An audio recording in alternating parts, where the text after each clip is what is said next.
शरीर पर राख जटाओं का जंजाल, सर पर कोई ताज नहीं। जिसकी रूह में महादेव बसे वह किसी चीज का मोहताज नहीं।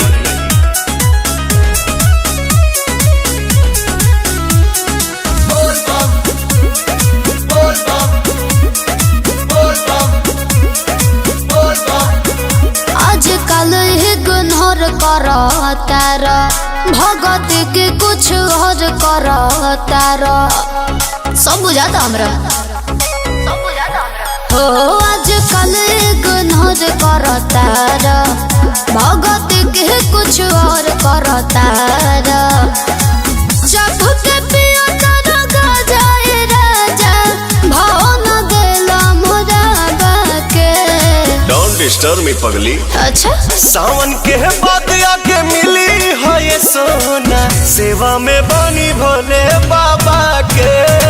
सावन के बाद आके मिली है ये सोना, सेवा में बानी भोले बाबा के।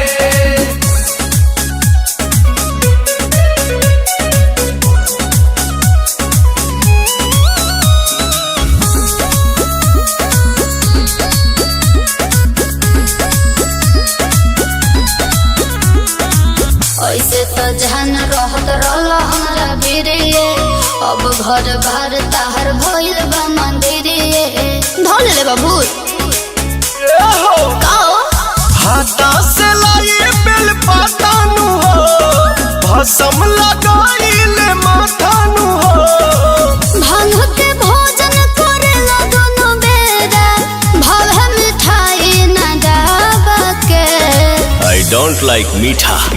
सावन के बाद आके मिली हो ये सोना, सेवा में बानी भोले बाबा के। सावन के बाद आके मिली हो ये सोना, सेवा में बानी भोले बाबा के। मृत्यु का भय उनको है जिनके कर्मों में दाग है। हम महाकाल के भक्त हैं गुरु, हमारे खून में ही आग है।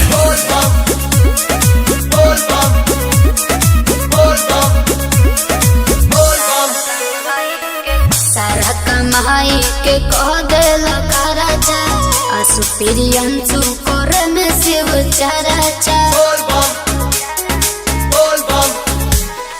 हम हई राजा तू रानी नु हो, बाबा से बढ़ के बदानी नु हो। सारा कवरियन के नाश्ता व्यवस्था चलता पवन के ढाबा पे।